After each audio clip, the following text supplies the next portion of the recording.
Huri atu ki tō te toi moana ki te takere me te kei o te waka o Te Arawa. Toko toru ngā kai tono no Te Arawa waka kei te whakataitai mo te wāri Māori o Ōkūrei ki te kaunihera arohe o toi moana. Ko Cyrus Hingston, ko Allan Iwi Te Whau, rātou ko Te Taru White. We should be connecting greater engagement, greater collaboration. That's kaunihera, te kaunihera, ngā iwi, ngā kaipāmu, ngā kāhui pērā i ngā rōpū a hāpori. Ko Cyrus Hingston kei te muna o te ahi ki te whakaora i te taiao o ngā ngāhere o Te Arawa, me te aha, ko ia te heamana mo tōna iwi o Ngāti Tarawhai, kaupoko pakaru ia ki te tiaki i te moana o Kataina. The council, they haven't had good engagement, or what we see as good engagement with iwi. They haven't had that buy-in. One of the things is with iwi, we're never going away.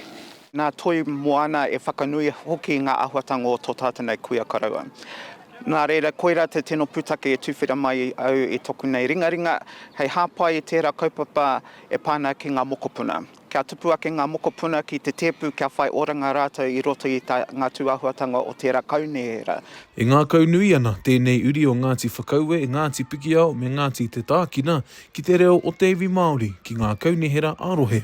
Hei tāna, kua roa te iwi Māori e whakapau kaha ana, hei painga mō te whenua. Koina te tino take o te pōti, hei whakatūwhera i ngā ahuatanga i waihotia o tātanei tūpuna, tuarua mai, hei tiaki o tātanei mokopuna o a popo. From my point of view, it's essential that we work together, strongly together. You know, it comes down to the old saying, e hara te toa te tōtahitahi ngari he tōtakitini. You know, we're stronger as collective. They can't break us up. Ko Te Taru White o Ngāti Pikiao te kai kaunihera wāri Māori o Ōkūrei i tēnei wā. E ai ki aia, te huhua hoki o ōnā koranga i ngā tau. Ko kitea hoki e ia ngā hua o te aro ki ngā momo mahi a ngā kaunihera. You've got to get into that voting booth, and that's the other problem, right?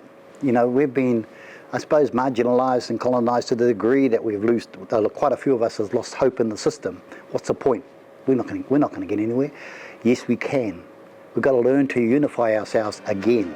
Ko te takere me te kei o te waka o Te Arawa, te puna āheinga mo te pōti wāri Māori o Ōkūrei. Ko ngā roto moana o Te Arawa, kei te rāwhiti, kei tōna uru, ko rangitaiki, kei taupō. If people come to me, or if I see something that I think isn't right, I'll speak up about it. If people come to me and say, hey, this is happening and it's not right, and this, I'll have a good look at it. And if I believe, yeah, you're right, we need to do something, I will advocate for it. Taku nei tū o te papa. Hei whainga hia i tērā tuahuatanga ki tō tātanei iwi. Me he mea perangi o tātanei whānau ki te pōti mōku e mohi o pai rātou i runga te whakapono te tumanako me te aroha ka puta mai ko tēnei o tō rātanei mokopuna e tūake nei. Being unapologetically Māori means that if you take that with you, work together, that you can convince people we're unapologetically Māori, but this is what it means in the context of where we go to from here.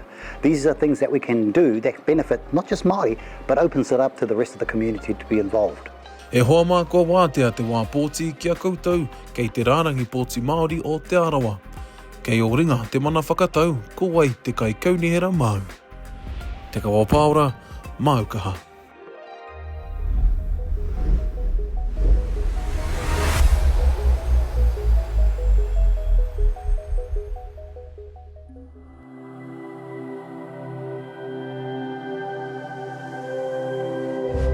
Ko te reo, te take.